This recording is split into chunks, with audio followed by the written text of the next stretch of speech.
Hi, good afternoon. My name is Dennis Sorresso and I will be talking about sleep-related hypoventilation and a few of the disorders in the pathological state. I have nothing to disclose. A brief summary of what we'll be talking about. First, the metabolic control of breathing, hypoventilation during sleep and what would cause the above, and then a few pathological states that we would consider sleep-related hypoventilation. Lastly, I will be speaking about portable sleep testing and some of the pitfalls involved in measuring and testing of sleep and its relation to sleep-related hypoventilation. So first off, we do need cortical control of breathing in order to do certain things during the day, such as speak, drink, eat. But at night, most of this cortical control goes away, and we only control our breathing through the brainstem via metabolic mechanisms. Just a brief review of metabolic mechanisms that control breathing. Most of this is done through the brainstem, with changes in CO2 affecting acidity or alkalinity, i.e. pH, of the CSF. We do have a lesser control of breathing through hypoxemia with receptors in the cardiovascular system. And lastly, there are a whole array of peripheral receptors from the nasopharynx to the alveolus that cause things like sneeze, cough, bronchoconstriction, detect vascular congestion in the lung. So early on, as clinicians and researchers perform sleep testing, they realized that there was a reduction in oxygen saturation throughout the night that was progressive throughout the stages of sleep. So if you look at this graph, there is a progressive decline in oxygen saturation, and again, this is progressive throughout the sleep stages from wake to non-REM to REM sleep. And there's this, for the most part, is due to a reduction in minute ventilation. So again, on the y-axis, as we reduce minute ventilation during sleep, which is again progressive through the stages of sleep, there's a reduction in oxygen saturation. Also, there's a reduction in response to this hypoxemia.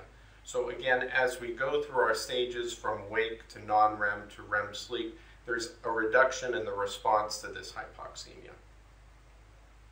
This is true for carbon dioxide as well. As minute ventilation is reduced throughout the stages of sleep, our hypercapnia actually increases. So our PCO2 will actually elevate, and our response to PCO2 elevation is blunted. This again is progressive through the stages of wake, non-REM, and REM sleep. These increases in PCO2 and reductions in PO2 can be quite dramatic and impressive. This is an illustration of how we have a blunted response, and in so we will actually reset our eucapnic threshold during sleep. So again, our eucapnic threshold is the threshold of PCO2 at which we will start responding. As it elevates past PCO2 of 40, we will start elevating on minute ventilation. But this changes during sleep. We will actually reset our PCO2 to a eucapnic threshold of roughly 45 to 50. We can see this in the sleep lab during polysomnography in sleep onset central apneas. So basically we will pause during breathing from the transition of wake to sleep and have actual central apneas that are considered normal. At the bottom, this is actually an abbreviated montage or a polysomnogram we use for respiratory parameter detection. And I'm going to go through this in a bit more detail. So here we have airflow and respiratory effort. We can measure airflow in two ways.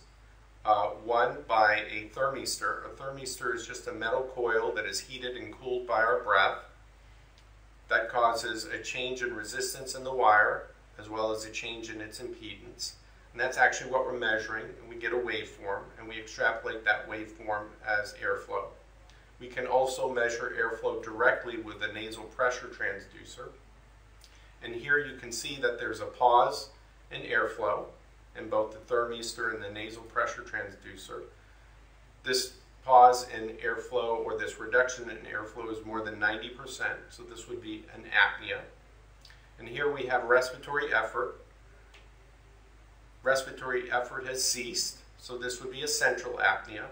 If the patient continued to have respiratory effort, this would be an obstructive apnea. And we have pulse oximetry. This is a typical polysomnogram with respiratory parameters that we use during home sleep testing. And we don't get waveforms for oxygen saturation. And usually we only use nasal pressure transducers to detect airflow. This will become important later on in the talk. I'm going to talk just a little bit of how we measure respiratory effort. We measure respiratory effort via plethysmography. Plethysmography can be done in several ways, but in the sleep lab we usually do it by inductance. What does inductance mean? This again is just showing cessation of airflow and cessation of effort. So if we take a wire and we energize it, we'll induce a magnetic field. That's where inductance comes from. This was first described by Faraday in 1841. If we coil that wire and we stretch it or relax it, it will cause a change in that magnetic field or that induction. And that's actually what we're measuring with respiratory effort. This is important because our respiratory bands and coils, especially for home sleep testing, only stretch so far. As abdominal and thoracic girth increases, these belts become less and less sensitive. So why do we normally hypoventilate during sleep? So let's start with a dog video. So this is Josie. There's an important characteristic of sleep that I want to point out here. We were lucky enough to catch her sleeping, although she sleeps a lot. And you can see here, this is active sleep.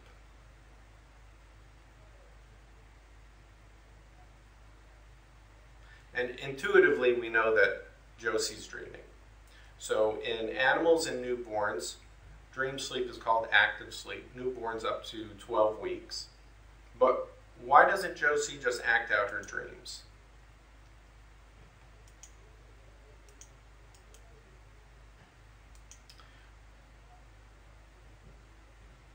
So there are pathological states in which people do act out their dreams. One of them would be REM sleep behavior disorder.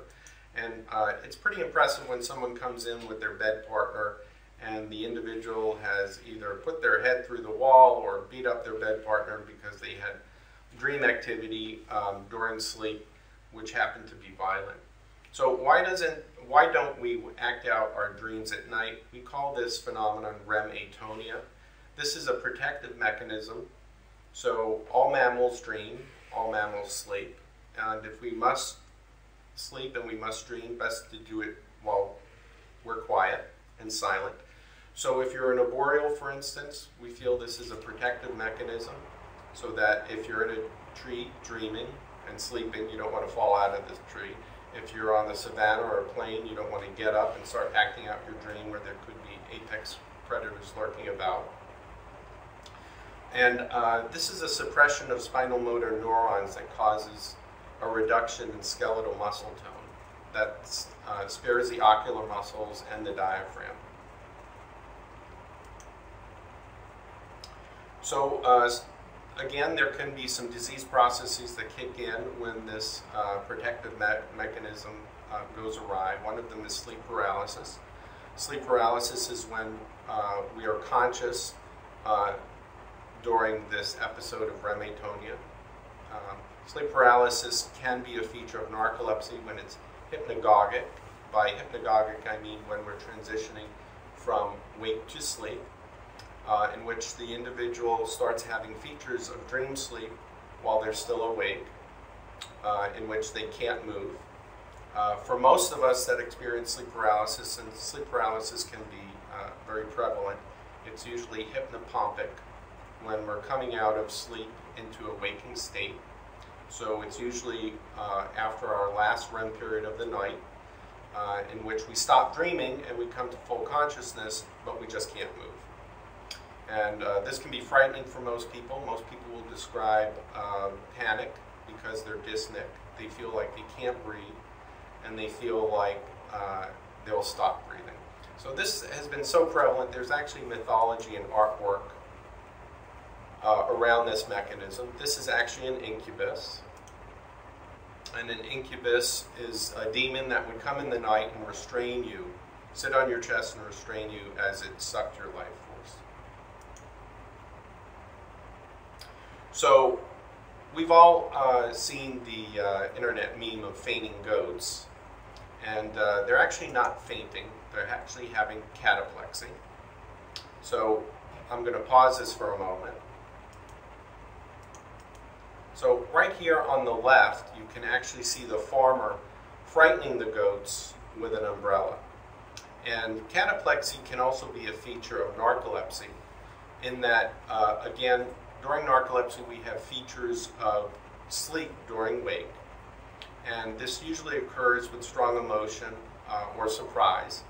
And there's a complete or a partial loss of muscle tone while we're waking, while we're awake.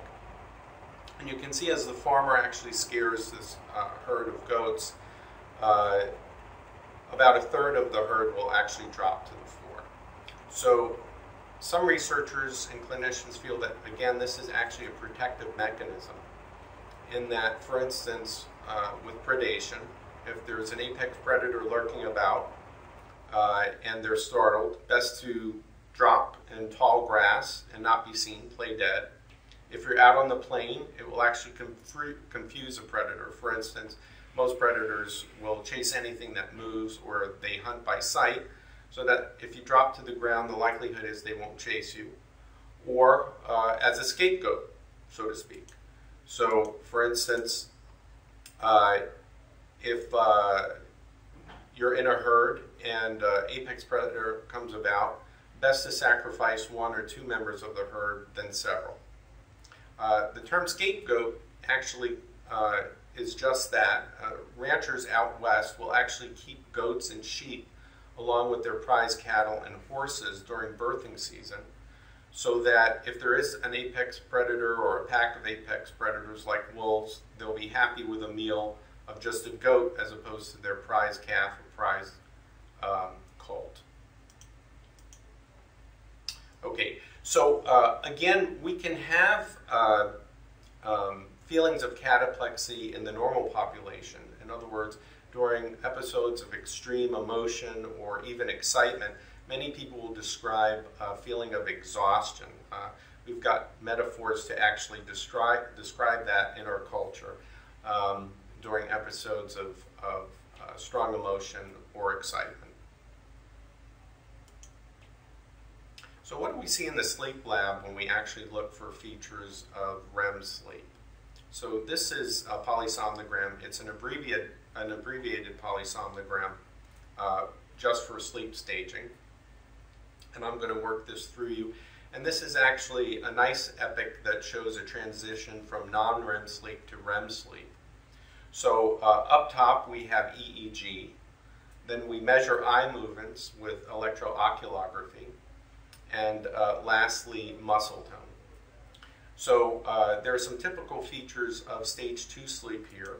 So this would be a typical sleep spindle with a K complex. As we transition to REM sleep, we have mixed theta activity, sometimes described as sawtoothing, as well as conjugate eye movements, which again, one of the defining features of REM sleep, rapid eye movement, as well as a reduction in muscle tone. So just briefly, how do we measure eye movements, and if they're conjugate eye movements, why do we have equal but opposite deflection in the leads? So when we actually measure eye movements in the lab, the orbit is actually polarized. So it's more positive at the cornea and negative at the retinal fundus. And we usually put reference electrodes, positive on the right, negative on the left, so that as the eyeball moves in the eye socket, it will deflect the voltage in the reference electrodes. We want them to be opposite so that they're obvious eye movements as opposed to artifact. Artifact will usually have deflection in the same axis. And here's a good example of that. Okay, so let's move on. So again, just briefly, there's a significant loss of muscle tone while we sleep that is progressive through the stages at sleep, worse in REM sleep. But what happens when we breathe and we lie flat? So again, I hope this image will burn into your frontal lobes and how we lose muscle tone. Time has not been kind to poor Artie. Okay, so just briefly, what happens during non-obstructive, relaxed, tidal breathing when we're awake and upright? So on the left, we have just a rudimentary illustration of the thorax and the diaphragm. And as we take a breath in, the diaphragm will contract and flatten and increase the volume of the thoracic cavity, and air will be drawn from a higher pressure to a lower pressure, and we take a breath in. But more importantly, the diaphragm, as it contracts, will actually push the abdominal contents down. Most of us really don't have much of this really doesn't obstruct us at all because gravity is already working on the abdominal contents when we're upright. But what happens when we lie flat? When we lie flat, we get respiratory loading. So what do I mean by that?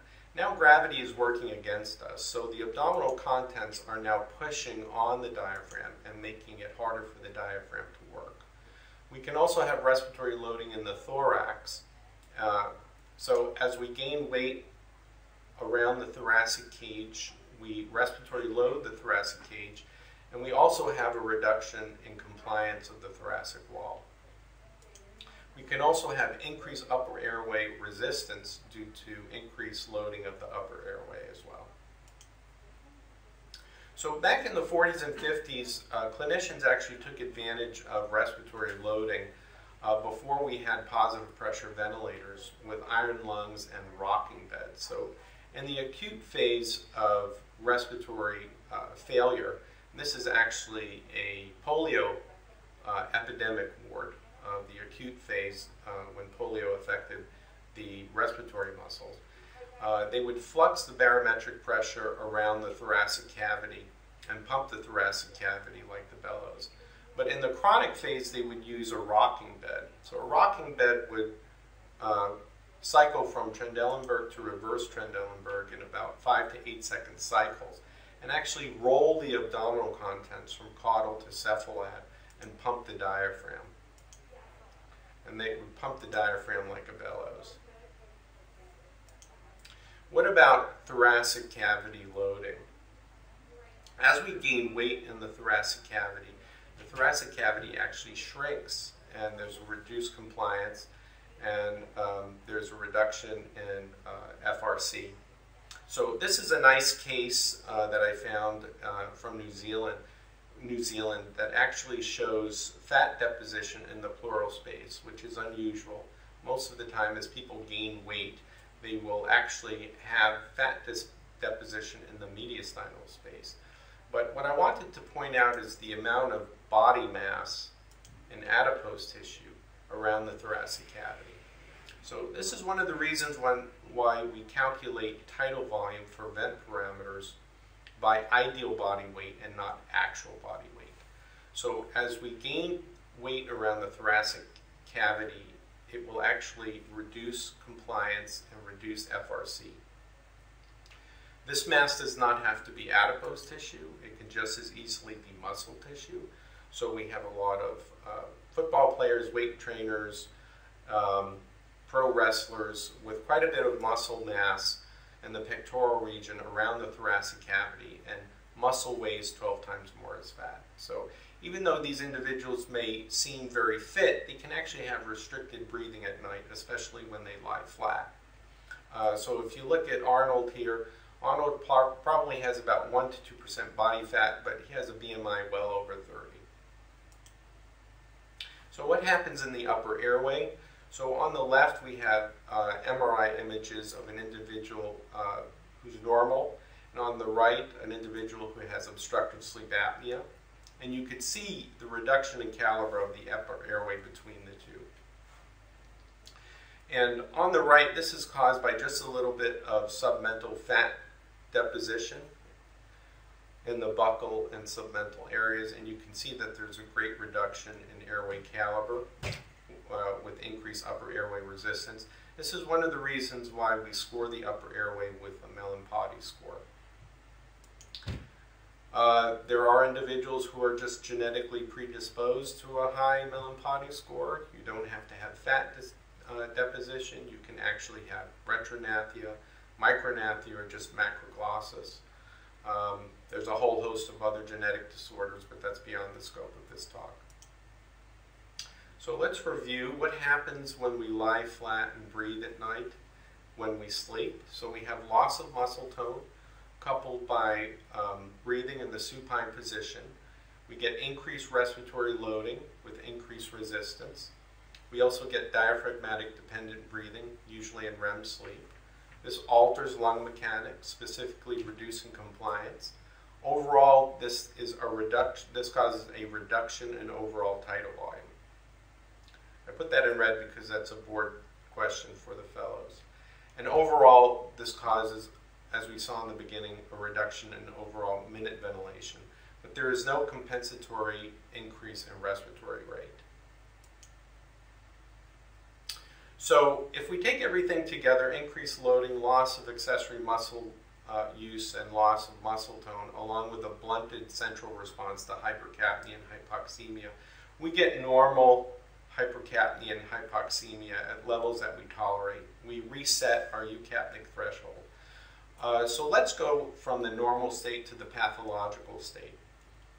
So this is a delicate house of cards, and let's shake it up a little bit. Let's go to a holiday party, maybe not in the time of COVID, and let's add a little alcohol. So alcohol is a GABA agonist. It's a very potent muscle relaxant, and also it's a REM suppressant. So if someone goes to sleep drunk, they likely won't have dream activity for 2 to 3 hours. So, which means they will have the bulk of their REM sleep at the end of the night. It doesn't have to be alcohol. Benzodiazepines are also GABA agonists. So most of the older benzodiazepines have the same exact effect. They are muscle relaxants, and they will also cause REM suppression. So what happens when we add alcohol to this mix? Our PCO2 will go up beyond levels of our eucapnic threshold. The brain will not necessarily respond by increasing our respiratory rate and our minute ventilation, but it will respond by asking for more blood. So we'll get cerebral vasodilatation. This causes an increase in intracranial pressure, and we get the hangover, the morning headache. So this is one of the most common presenting symptoms in the sleep lab for individuals who have sleep disordered breathing.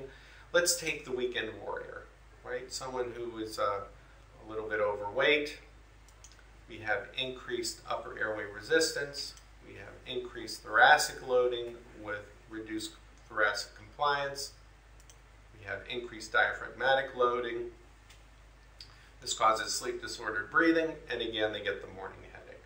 One of the first things we do for chronic headache workup is a polysomnogram to rule out sleep disordered breathing for this reason. So let's take a case.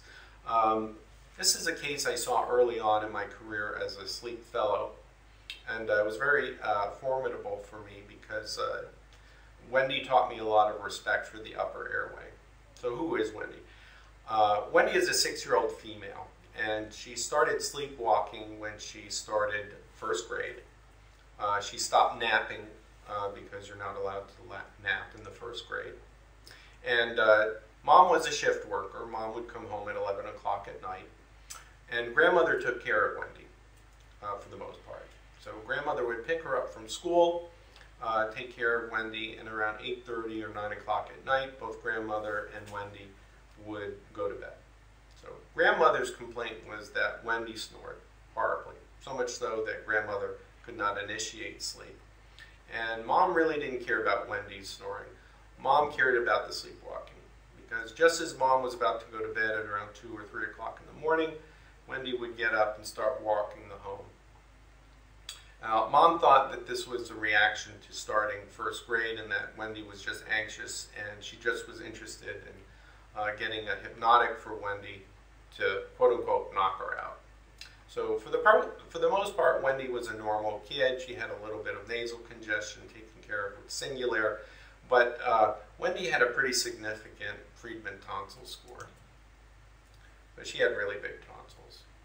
So one of the reasons why I want to present this case is because as an adult pulmonologist,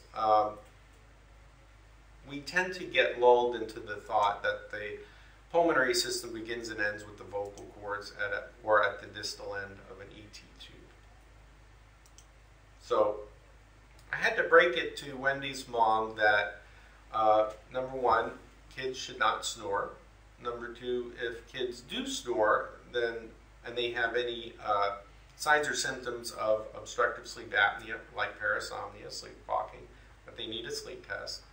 And if she did have sleep apnea, we need to take out her tonsils. Well, again, Wendy's mom wasn't interested in any of that. She wasn't interested in putting Wendy under the knife or sleep testing. She just wanted us to cure her sleepwalking. So I explained to Wendy's mom that we will be curing her sleepwalking by taking out her tonsils. So how exactly does this work? So in kids especially, enlarged tonsils can cause obstructive sleep apnea or sleep disordered breathing. This in turn will cause sleep deprivation. This will also cause frequent arousals during sleep, and I'll show you this in a moment. So these arousals, when they occur in non-REM sleep, can actually cause the patient to get up and have abnormal behavior, like a parasomnia, such as sleepwalking.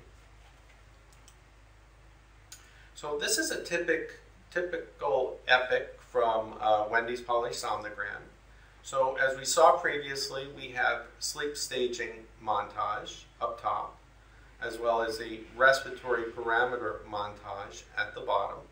And during a full polysomnogram, we use both of these. So this actually looks like a mess, but let me work through it. So again, we have EEG, EOG, airflow, respiratory effort.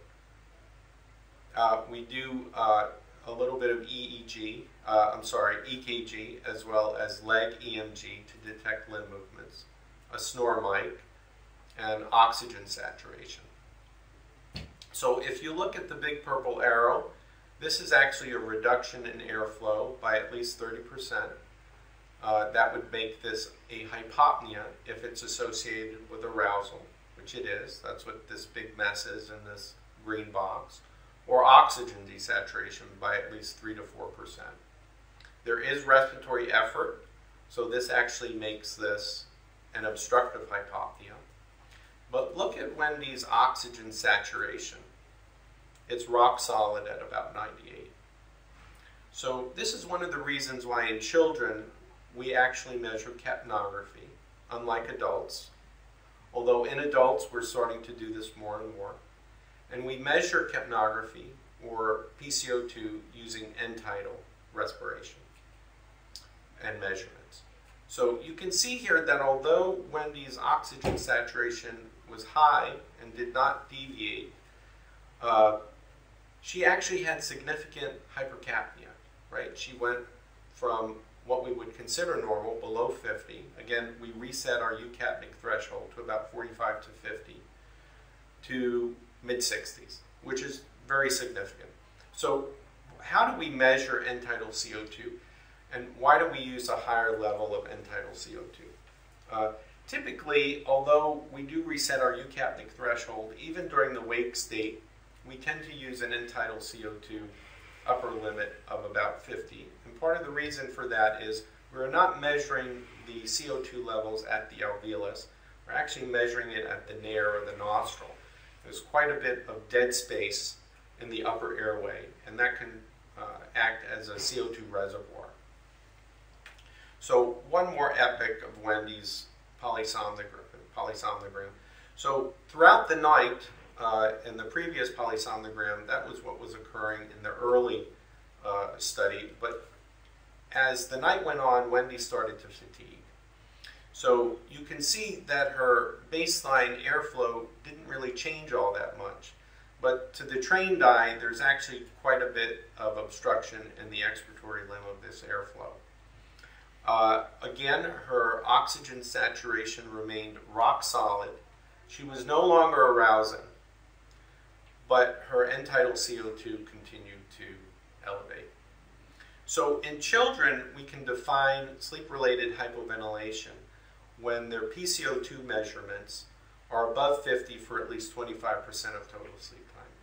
And this is important because, again, for some children, they may not have significant respiratory events, but they will hypoventilate.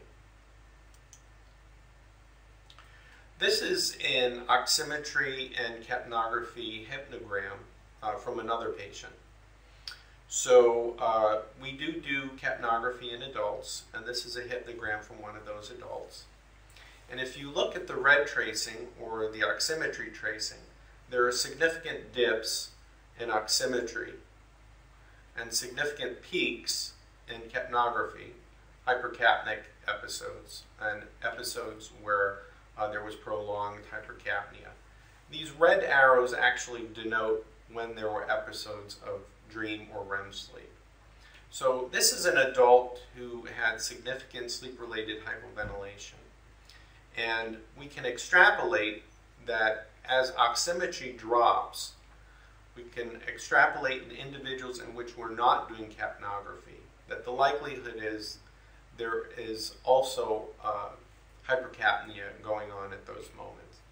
So the ASM does define sleep-related hypoventilation in the adult in which we're not doing capnography as oximetry less than 90 for at least 5 minutes of the sleep study with a nadir of at least 85, in other words, the lowest oxygen saturation of at least 85. This is important because we come across this quite a bit in adults that just come in for sleep-disordered breathing screening. And this can be an indication that there's something else going on and we need to do further workup. If we do capnography in the adult, we have a higher threshold in adults for PCO2. And again, that's due to resetting of the eucapnic threshold, as well as dead space that may cause an elevated PCO2 when measuring end-tidal CO2.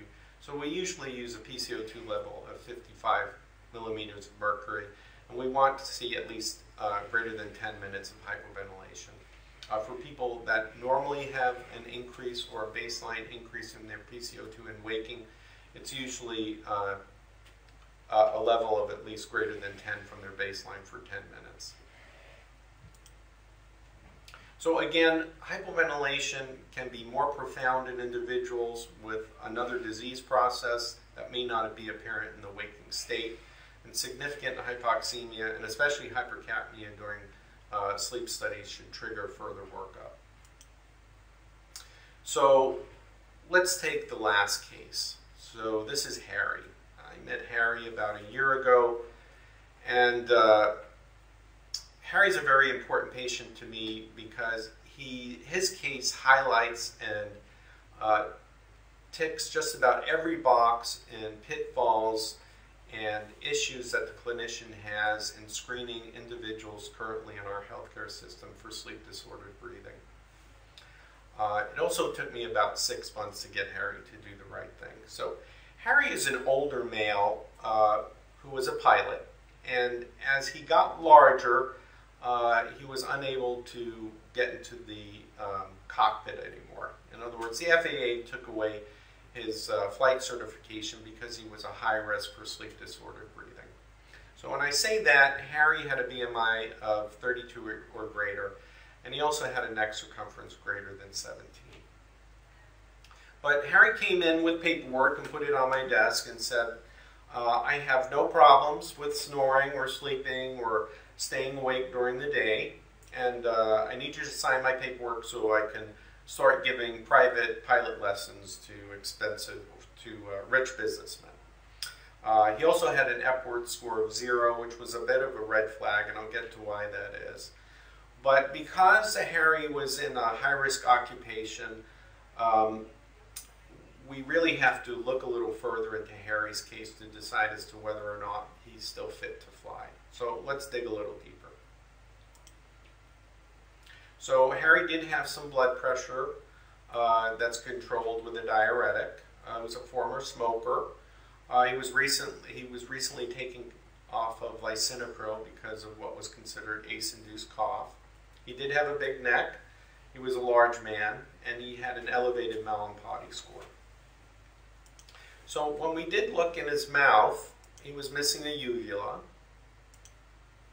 So he had actually had a UTriple P in the past, and I'll get to that. That raised another red flag with Harry because he didn't disclose this at the beginning. So back in the day, UTriple P, uvuloplasty, was considered a cure-all for sleep-disordered breathing. But we found that a good 50% of individuals post-procedure still had significant sleep apnea. So it still remains as a secondary treatment for sleep apnea, and I'll get to that in a moment. But given all of the above, especially since Harry was previously diagnosed with sleep apnea, he was relatively high risk. So when we calculated a stop-bang score, and I'll get to that in a minute, anything above 3 is considered significant.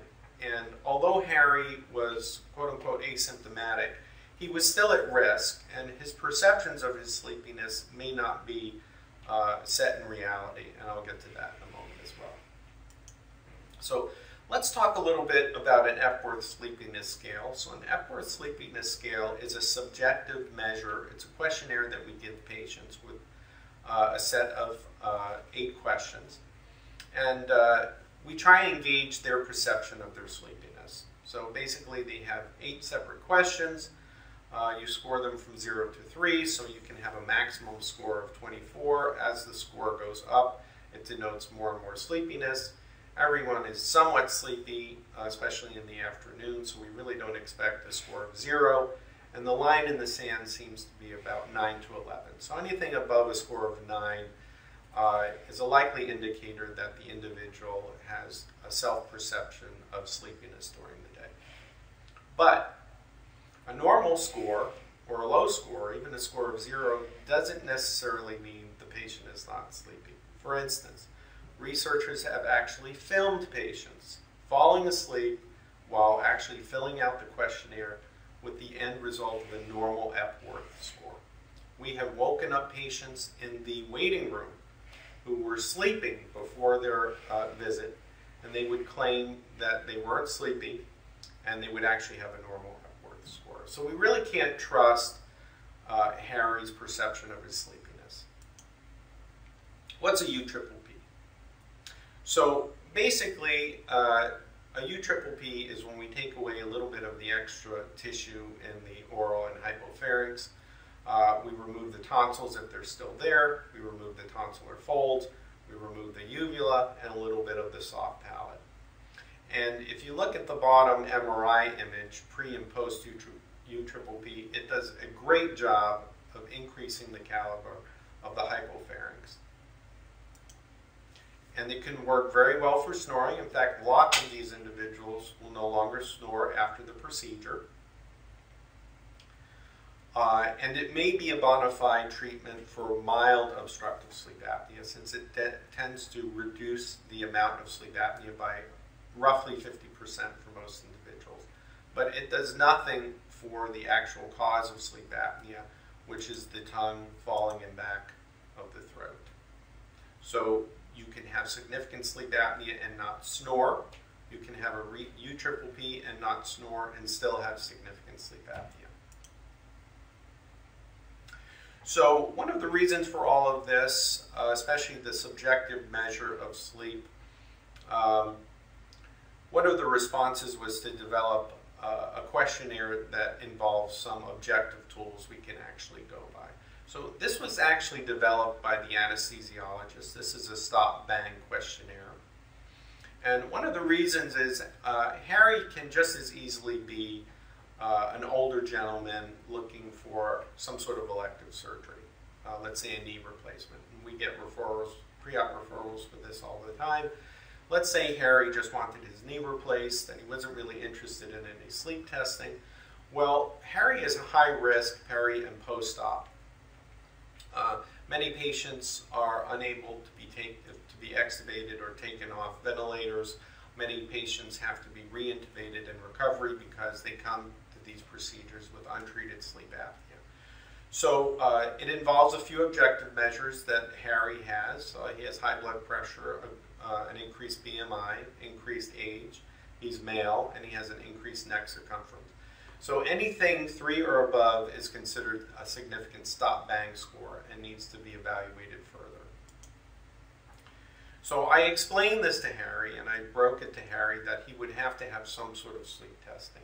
So Harry did agree to sleep testing, but he wanted the cheapest, quickest testing possible. So he opted for a home sleep test. So some of the results of Harry's home sleep test. So we got about 10 hours worth of recording. It revealed a normal AHI, so he did not have sleep disordered breathing.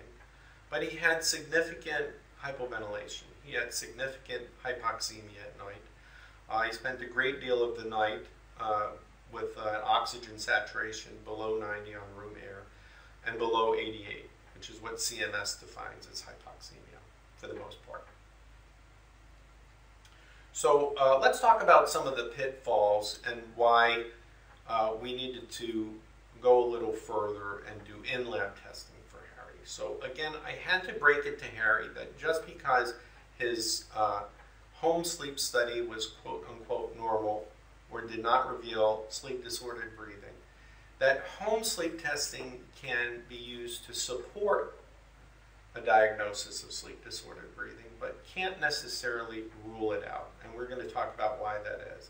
And the current recommendations are from the ASM, or the American Academy of Sleep Medicine, is to go further with a portable monitoring test that does not reveal sleep disordered breathing if the patient has significant symptomatology or comorbid states that would lend itself to sleep disordered breathing.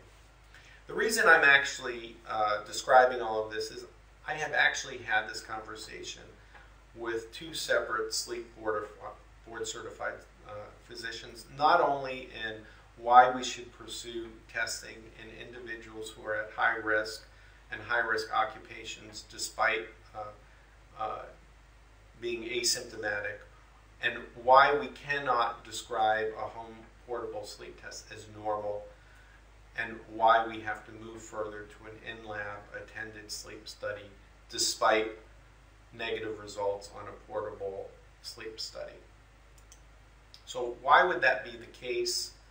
So again, this is a polysomnogram that I showed you from Wendys sleep study. This is an EPIC. And when we do portable sleep monitoring, we only get what's in the green box. In other words, it's just respiratory parameters during a home sleep study that we actually measure. So I described that in the beginning with the illustration of resetting the eucapnic threshold. We don't get EEG. So number one, we have no idea if the patient is actually sleeping. And we can't define respiratory events by arousal. We can only define them by oxygen saturation. So remember Wendys Polysomnogram? She had rock solid oxygen saturation. She never desatted. We don't do capnography during home sleep testing. So this is one of the reasons why we do not do home sleep testing or portable monitoring on children, because we don't get any of this. And this is partly why home sleep testing will underestimate the degree of sleep disordered breathing. So again, some of the pitfalls. This is unattended. So for all I know, all of the hypoxemia that we saw was actually from artifact, because we don't get a pulse oximetry waveform. The probe can easily dislodge from the fingertip. We do not measure sleep time. So how can we have a normal home sleep test when we're actually not measuring sleep? What we actually get in lieu of an AHI, or an apnea-hypopnea index, during normal or full polysomnography is not what we get during a home sleep test. In fact, what we get during a home sleep test is just a respiratory event index. So let's take Harry's results again. He had about 40 events in 10 hours of recording. So when we actually grade sleep-disordered breathing with full attended polysomnography, we take the sum of the respiratory events, which are the apneas and the hypopneas, and we divide them over each hour of sleep time. So we get an index. So it's the sum divided by the total amount of sleep time in hours. So again, with Harry, he had 10 hours of recording and 40 events. He had a normal AHI, but he really didn't. He had a normal respiratory event index. Let's say Harry only slept for 4 hours during the bulk of the recording. Well, then that would give him an AHI above 5, which is abnormal. So when I was describing these results to Harry, he actually brought his wife to the office to listen to the study results. And in the middle of all this, Betty piped up and asked if smoking can cause all of this. And I said, well, yeah, of course. I can count the number of ways that smoking can cause sleep-disordered breathing or hypoventilation during sleep. But Harry is a former smoker, but he could always have a bit of COPD due to his history of smoking. But Betty piped up and said, well, Harry wasn't actually wearing the home sleep test. I was wearing it, which brings up the last pitfall of portable monitoring. Who are we actually testing? We actually have no idea who's wearing this, the testing equipment. So Harry was trying to scam the system horribly. So let's look at Betty, because now we have two cases. So Betty is a smoker. Betty is a longtime smoker. She frequently complains of dyspnea when she exerts herself. She suffers from a chronic non-productive cough. Many times she will awaken at night feeling short of breath, and she'll have to use her rescue inhaler. She suffers from panic attacks, and she will take Xanax or alprazolam, PRN. She routinely will take Xanax to help her sleep. She's skinny, which is one of the reasons why Harry put the testing equipment on Betty. He felt there is no way Betty could have sleep-disordered breathing or obstructive sleep apnea, and she currently smokes. So let's look at Betty. Remember that upright tidal breathing that we described earlier? So if we take a normal individual and they take a breath just with their diaphragm, they get good increase in thoracic volume. But let's take Betty. She's a smoker. She likely has COPD. She may be hyperinflated. And when she's hyperinflated, she has a flattened diaphragm. And when she actually contracts her diaphragm to breathe, it really doesn't do all that much. So she relies heavily on her accessory muscles of respiration to help her breathe. In fact, when she does contract her diaphragm, the diaphragm, since it's flattened, may actually be working against her and may be pulling in her costophrenic angles inward, further restricting that breath. So use of accessory muscles can be paramount for individuals that suffer or are on the edge of chronic hypoventilation or chronic hypercapnia syndromes. And when we sleep, those accessory muscles sleep as well. We can't call on them to breathe, and we can only breathe using our diaphragm. So again, during sleep, sleep-related hypoventilation may be the only clue that these individuals are actually suffering from something more salient that we need to look into, for instance, chronic hypercapnia. And this leads us into Harry's case. So we have already spoken about sleep-related hypoventilation due to substance use like alcohol. In Betty's case, she also uses a benzodiazepine. And we've also talked about upper airway obstruction. But what about Harry's case, obesity? So Harry actually was suffering from obesity hypoventilation syndrome. And I'm hoping to get to that in my next talk, or part 2, but a little bit of follow-up with Harry. So Harry actually did eventually have a full attended sleep study. We found Harry to have severe obstructive sleep apnea. It took me about 6 months to get Harry compliant with his PAP therapy. He did get the FAA to reinstate his license to fly.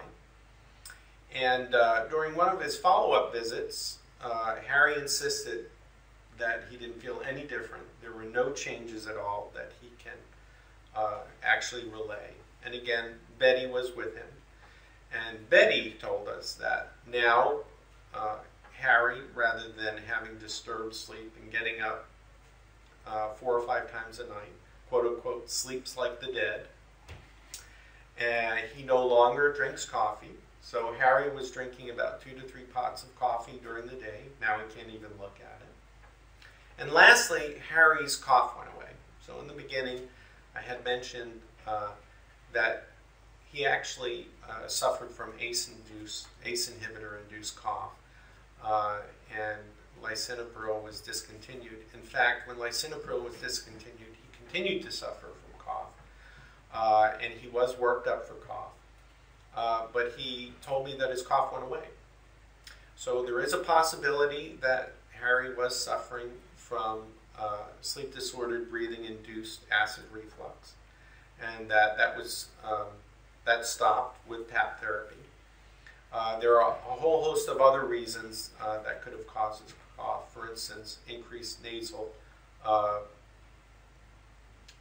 oral and nasal secretion, aspiration because of his UTriple P. But all in all, Harry insisted that there was no change in somnolence after using PAP therapy. So again, sleep disordered breathing and sleep-related hypoventilation. We've talked about sleep-related hypoventilation due to benzodiazepines and alcohol. We also talked about sleep-related hypoventilation due to medical disorders such as COPD, garden variety sleep-disordered breathing like obstructive sleep apnea in both adults and children, especially with upper airway obstruction and upper airway causes of hypoventilation. And hopefully in my next talk, I'll be able to talk about the epidemic of obesity and obesity hypoventilation as a sleep-related hypoventilation disorder. So some references. And that's the end of the talk. Thank you for your attention.